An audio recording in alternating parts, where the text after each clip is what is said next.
নমস্কার। পশ্চিমবঙ্গের জনমত সমীক্ষা দেখে নেব। পশ্চিমবঙ্গের 294টি আসনে কে কত আসন পেতে পারে, কোন সরকার গঠিত হচ্ছে, এ টু জেড এই প্রতিবেদনে বলে দেবো। ওপিনিয়ন পোল কি উঠে আসছে, টিএমসি কটা আসন পেতে পারে, বিজেপি কটা আসন পেতে পারে, কংগ্রেস কটা আসন পেতে পারে, আদার্স পার্টি কটা আসন পেতে পারে, আজকের এই ভিডিওতে বিস্তারিতভাবে আলোচনা করব।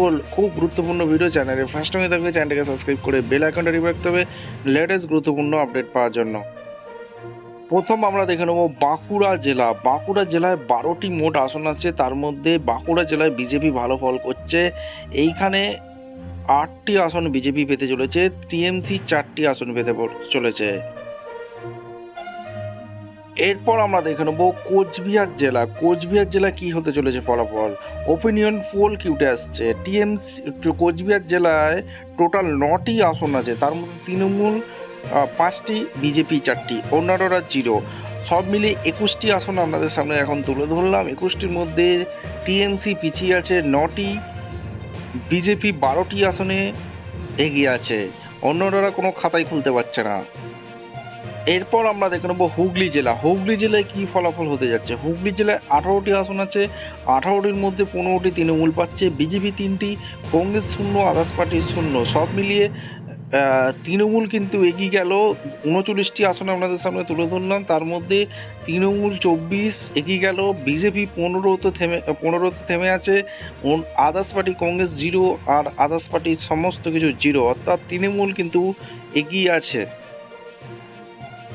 এরপর আমরা দেখে নেব জলপাইগুড়ি জেলা। জলপাইগুড়ি জেলাতে টোটাল 7টি আসন আছে, তার মধ্যে তৃণমূল 4টি আসন পেতে পারে, বিজেপি 3টি, আর এখানে সব মিলিয়ে 46টি আসন আপনাদের সামনে তুলে ধরলাম, যার মধ্যে তৃণমূল কিন্তু এখনও এগিয়ে আছে, 28টি আসনে তারা এগিয়ে আছে, বিজেপি 18টি, অন্যান্যরা 0।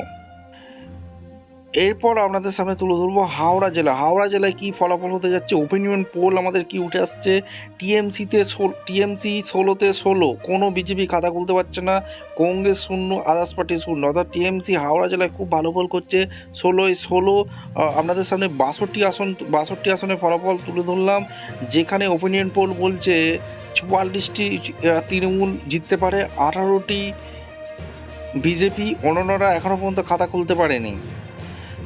এরপর আমরা ঝাড়গ্রাম জেলা দেখে নেব। ঝাড়গ্রাম জেলায় কী ফলাফল হতে যাচ্ছে। ঝাড়গ্রাম জেলায় 4টে আসন আছে, 4-এ 4 তৃণমূল, 66টি আসন আপনাদের সামনে তুলে ধরলাম, যার মধ্যে 48টি তৃণমূল, বিজেপি 18, আর অন্যরা কোনো খাতাই খুলতে পারছে না। এরপর আমরা দেখে নেব কলকাতায় উত্তর দক্ষিণ কলকাতায় মিলে 11টি আসন আছে, 11-11 তৃণমূল, কোনো বিজেপি খাতা খুলতে পারছে না, কংগ্রেস কোনো খাতা খুলতে পারছে না, আদার্স পার্টি কোনো খাতা খুলছে না, তৃণমূল অনেকটাই এগিয়ে গেল। 77 মধ্যে দেখালাম আপনাদের 77টা আসন, 77 মধ্যে 59টি তৃণমূল আর 18টা বিজেপি, আদার্স পার্টি কোনো খাতা খুলতে পারছে না। এরপর আমরা দেখে নেব আলিপুরদুয়ারে কী হতে চলেছে। আলিপুরদুয়ারে 5টা আসন আছে, তার মধ্যে তৃণমূল 1টি, বিজেপি 4টি, তৃণমূল 60টি আসনে জিততে পারে, বিজেপি 22 আসনে এখনও পর্যন্ত আটকে আছে, বাদ বাকি কোনো খাতাই খুলতে পারছে না। 82টি আসন আপনাদের সামনে এখনও তুলে ধরলাম। এরপর আমরা দেখে নেব দক্ষিণ দিনাজপুর জেলায় কী হতে পারে। দক্ষিণ দিনাজপুরে 6টা আসন আছে, তার মধ্যে তৃণমূল 5টি পেতে পারে, বিজেপি 1টি, অন্যরা কোনো খাতা খুলতে পারবে না, আর সব মিলে 88টি আসন আপনাদের সামনে দেখালাম, তার মধ্যে 65টি তৃণমূল, বিজেপি 23, অন্যরা 0। এরপর আমরা দেখে নেব দার্জিলিংয়ে কী হতে পারে। দার্জিলিংয়ে 5টি আসন আছে, 5টিই বিজেপি, কোনো তৃণমূল খাতা খুলতে পারছে না, কংগ্রেস খাতা খুলতে পারছে না, আদার্স পার্টি কোনো খাতা খুলতে পারবে না। এখানে সব মিলে 93টা আসন আপনাদের দেখালাম, যার মধ্যে 65টি তৃণমূল, 28টি বিজেপি, অন্যরা কোনো খাতা খুলতে পারছে না। এরপর আমরা দেখে নেব কালিম্পং জেলা। 1টি আসন আছে, তার মধ্যে বিজেপি 1টি পাচ্ছে। এখানে সব মিলে 94টা আসন আপনাদের সামনে দেখালাম, যেখানে তৃণমূল 65টি পাচ্ছে, বিজেপি 29, আদার্স পার্টি কোনো খাতা খুলতে পারছে না। উত্তর দিনাজপুর, এই উত্তর 24 পরগনা কী হতে চলেছে। উত্তর 24 পরগনা 33টি আসন আছে, টিএমসি তার মধ্যে 30টি আসন পেয়ে যাচ্ছে, বিজেপি 3টি আসন। এই উত্তর 24 পরগনা থেকে তৃণমূল এগিয়ে গেল 95। উত্তর 24 পরগনা তৃণমূল ভালো ফল করবে, 30টি আসন পেতে চলেছে, 95টি আসনে তারা জিততে পারে, এমনটি ওপিনিয়ন পোল উঠে হলো। 127-এর মধ্যে উত্তর 24 পরগনায় ব্যাপক পরিবর্তন হলো, অর্থাৎ তৃণমূল কিন্তু প্রচুর এগিয়ে গেল, বিজেপি পিছিয়ে রইল। 32টি আসনে এখনও পর্যন্ত বিজেপি এগিয়ে আছে, বাদ বাকি সবাই শূন্য। এরপর আমরা দেখে নেব মালদা জেলায় কী হতে পারে। মালদা জেলায় 12টি আসন আছে, তার মধ্যে তৃণমূল 8টি, বিজেপি 3টি, 1টি কংগ্রেস পেতে পারে। অর্থাৎ কংগ্রেস কিন্তু খাতা খুললো, 1টি আসন পেতে পারে। তৃণমূল সেঞ্চুরি ক্রস করলো, 103, বিজেপি 35, কংগ্রেস 1, আদার্স পার্টি 0। এরপর আমরা দেখে নেব পুরুলিয়া জেলা। পুরুলিয়া জেলায় 9টি আসন আছে, তার মধ্যে তৃণমূল 6টি, বিজেপি 3টি, আদার্স পার্টি কোনো খাতা খুলতে পারছে না। সব মিলিয়ে আপনাদের সামনে 148টি আসন দেখালাম, তার মধ্যে Trinamool 109, BJP 38, others party Congress 1, others party 0।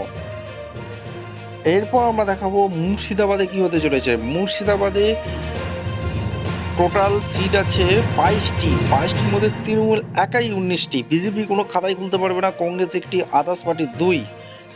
সব মিলিয়ে তৃণমূল অনেকটা এগিয়ে গেল বিজেপির থেকে, 128, বিজেপি 38, কংগ্রেস 2, আদার্স পার্টি 2। অর্থাৎ মুর্শিদাবাদ জেলায় তৃণমূল এবার ব্যাপক ফল করছে, অনেকটা কিন্তু এগিয়ে গেল। এরপর আমরা দেখে নেব পূর্ব বর্ধমানে 16টি আসন আছে, 16 তৃণমূল, কোনো বিজেপি খাতা খুলতে পারবে না, কংগ্রেস আদার্স পার্টি কেউ খাতা খুলতে পারবে না। তৃণমূল সরকার গড়ার পক্ষে অনেকটা এগিয়ে গেল, 144 ক্রস করে গেল। 38টি আসনে থেমে রইল বিজেপি, 2টি কংগ্রেস এবং 2টি আদার্স পার্টি। এরপর আমরা দেখে নেব তৃণমূলের দুর্গ হিসেবে পরিচিত দক্ষিণ 24 পরগনা। 30-এর 30, 31টি আসন আছে, 30টি তৃণমূল, আদার্স পার্টি 1টি পেতে পারে। সেখানে তৃণমূল সরকার গড়ার পক্ষে এগিয়ে গেল 174, অর্থাৎ তৃণমূল আবার ক্ষমতায় আসতে চলেছে।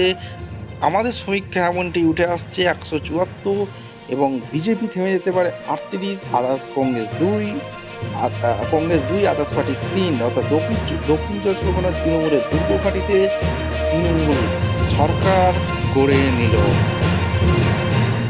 এরপর আমরা দেখে নেব বীরভূমে 11টি আসন আছে, 11 তৃণমূল 185 ক্রস করে গেল, আর বিজেপি 38-এ থেমে রইল, কংগ্রেস 2, আদার্স পার্টি 3। আপনাদের সামনে 228টি আসন দেখিয়ে দিলাম।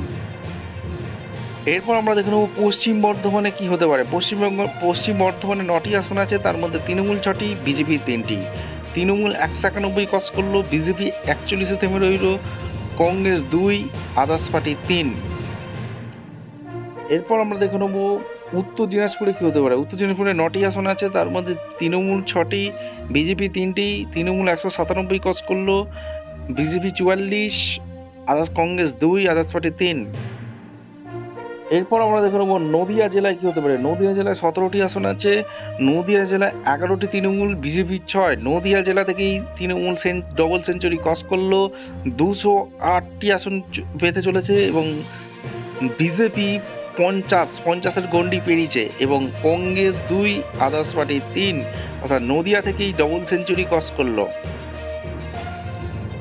এরপর আমরা দেখে নেব পশ্চিম মেদিনীপুরে এখানে তৃণমূল ভালো ফল করতে যাচ্ছে, 15টি আসন আছে, তার মধ্যে 10টি Trinamool, BJP 5, others party 0। Trinamool 218 cross করে গেল, বিজেপি 55, কংগ্রেস 2, আদার্স পার্টি 3।